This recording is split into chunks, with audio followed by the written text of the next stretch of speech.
With Metroid Prime 4's initial reviews not quite matching its predecessor and Japanese sales being predictably sluggish, a frequent concern I've seen recently is whether Nintendo might, finally, pull the plug on Metroid. These sales may yet astonish and delight, but Prime has long been a niche seller, and Nintendo can hardly be accused of impatience with the Metroid series so far. In the last decade, it has supported the series consistently with 5 different games, 3 of them brand new covering 2D, Prime, and spin-off variations. Metroid Dread's more than 3 million sales was a high watermark, but it had huge marketing backing as the showcase game for the Switch OLED's Delicious Darks. But even with the Switch effect, by September 2024 the series hadn't cracked 5 million sales combined on the Nintendo Switch. In this video I want to look at the numbers behind all this and why I think it's possible to conclude that Nintendo are likely to continue pushing Metroid for a surprisingly long time to come. Up front though, let's just correct a misconception I've seen that Retro Studios itself is destined for the scrap heap. First, let's understand that these games aren't just retro games, but Nintendo games executed by Retro. If you build your house on a volcano and it gets incinerated, you don't blame the interior decorator. Nintendo sets the basic concept and signs off every stage of development. Success or failure, it is theirs to own. Also, Nintendo is a large company. Their studios don't need to individually make a profit. Their strategy is always to maximize profits on a few major franchises that really succeed, and then experiment broadly with the rest of their lineup in the hope of discovering something new that breaks out. Not all experiments will pan out. Most of their experiments possibly don't pan out, but some really do hit big. They also have some success of growing franchises that were previously relatively modest in scale to new heights. Pikmin, Mario Party, and Zelda have all exploded in sales relative to their previous numerical highs during the era of the Nintendo Switch. In theory, Retro could lose money hand over fist, but if there's the potential that next time they could hit the jackpot for Nintendo, then Nintendo will likely keep with them for as long as they can. Nonetheless, psychologically, Nintendo doesn't want to be seen as wasting a studio like Retro. They need the company to have wins, and this is kind of tricky with Metroid Prime. To give us an idea of the kind of problems the franchise faces though, let's just run some very rough numbers, and these are really rough and ready back of the envelope type deals. Let's guesstimate that Nintendo are making, let's say, $40 per $70 game. With increased digital purchasing, it may end up being somewhat more, but if they need to do discounts, it could end up being somewhat less.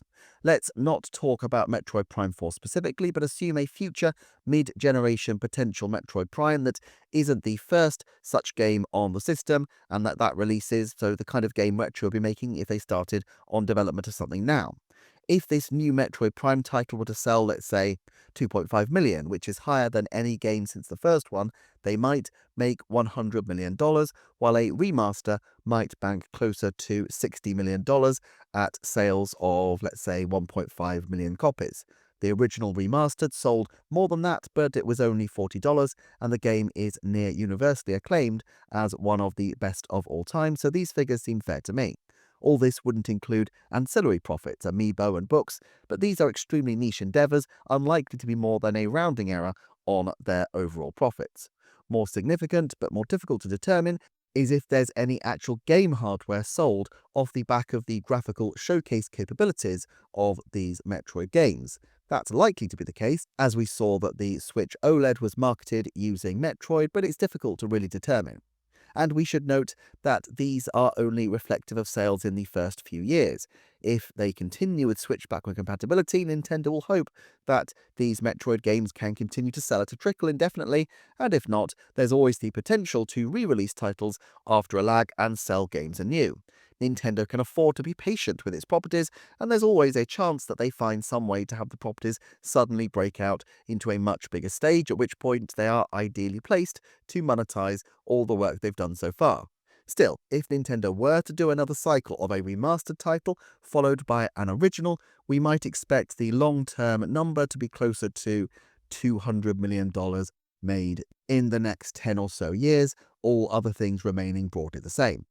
We'll talk costs in a second, but let me just say why I think another cycle like this is, in the abstract, quite plausible. Tanabe's reference in the recent Metroid Prime Trilogy visual retrospective book to a potential Metroid Prime 2 remake is telling because it's a rare case for Nintendo producers to tease this kind of thing without a plan already being in place. Aonuma has multiple times teased games like Skyward Sword and Link's Awakening returning, and also, if we assume that Tabata is taking over the franchise, there's some symmetry with her taking over Paper Mario with a remake of a previous title, though perhaps Tanabe will continue to focus on the multiplayer elements so that they can claim that it's a plus game.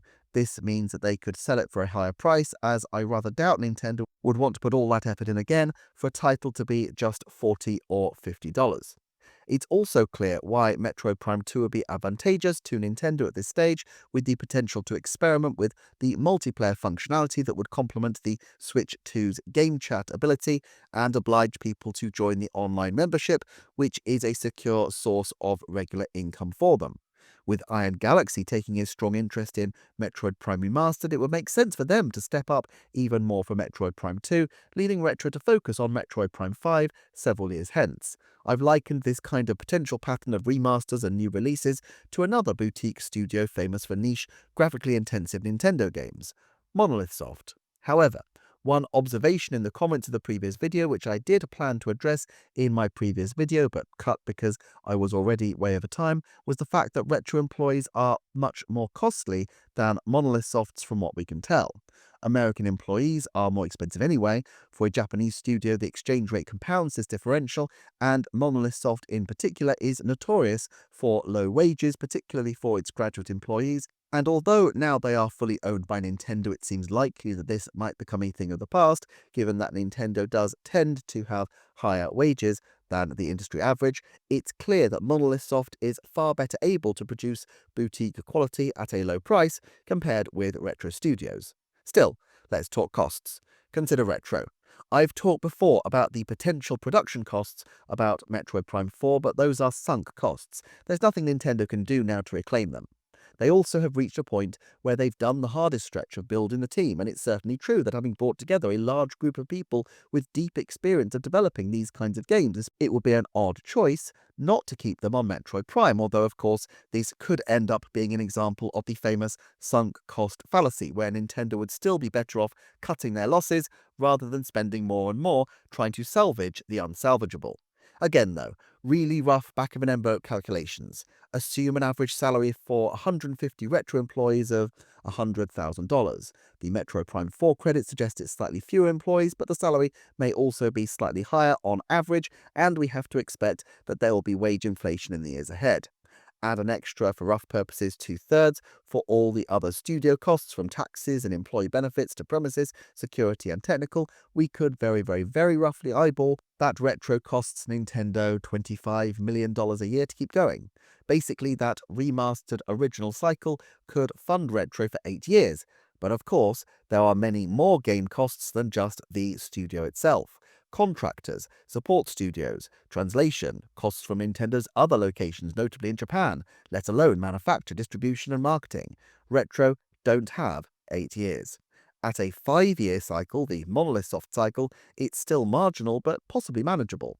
While Retro hasn't exactly been the fastest in recent years, the evidence suggests that they took about 3 years on Metroid Prime Remastered and 4 years on Metroid Prime 4, but this was while assembling a far bigger team and after a long time not working on Prime titles. You might expect them to pick up speed a little, but there's also the question of whether the market can even support that frequency of Prime titles. Here's the thing though, even if the games sell significantly more, let's say 5 million, the games are still not vastly outstripping Nintendo's outlay. Granted, you or I might find a cheeky $100 million does us quite nicely on a cold winter's night, but given the frequency of unforeseen problems, the likelihood is that Nintendo would often eat up this headroom on extra costs that could be incurred out of the blue. Unless Metroid Prime 4 starts pushing true mass sales, there's not an option where Metroid is a hugely profitable endeavour for them in the medium term. 2D Metroid is slightly better positioned. Mercury Steam salaries are considerably lower, and 2D games are smaller in scale. Dread also sold significantly better than most Metroids. It's also clear that the series is selling better in the Switch era than it did in the 2010s, which saw 3 incredibly low-selling ventures in Other M, Federation Force, and Samus Returns. Still, If Nintendo ever recruited top management consultancy firm Craig Beacon Ridley, they'd probably brand Summers's mission a failure and boot her into space. But I don't think Nintendo will. In fact, I think there's a good chance they will keep plugging this for another decade or so at least. Why is that? Well, for one thing, I think Nintendo have faith that these games are good, and that therefore they have potential. Even those who are traducing Metroid Prime 4 largely will admit that there are strong elements just with parts where the execution was poor. The same was said of Skyward Sword, and that series bounced back with an all-time high. It's a different case to something like Star Fox, where Zero was absolutely and far less ambiguously pilloried, although I'm sure that they will want to revive Star Fox as well. Furthermore, Nintendo gives Metroid as an example of the kinds of franchise they push in their investor presentations, one of their core 9. It's high profile and they want to keep it that way. But in particular, there's a significant chance that the series will be the subject of some kind of film or television deal in due course. It's understandable that Nintendo would start these kinds of ventures with Mario and Zelda, but a decade from now, they will be looking for new content to expand into, and here Samus, Ridley, Silex, Ravenbeak, Dark Samus, Mother Brain, all these iconic characters have huge marquee potential. There's also the potential of new crossover audiences. All those Zelda movie fans who are slightly older than the Mario fanbase. Nintendo always wants a place to take new people when they enter Nintendo. For kids who come into Nintendo through Kirby, there's Yoshi and then Mario. For those who join via Mario, there's Donkey Kong and Zelda. But for people who enjoy the slightly darker elements of Zelda, one logical next franchise is often Metroid. Even a film or movie that's only a modest success will lift sales of the entire line of games, which by then might be quite extensive. The odds of success from this strategy are hard to determine. However, even if we assume that the odds of success are low, the potential upside is so vast that Metroid is still worth supporting to Nintendo, even if it is well at the riskier end of their IP portfolio. For more deep dives on Metroid, do check out the videos on screen.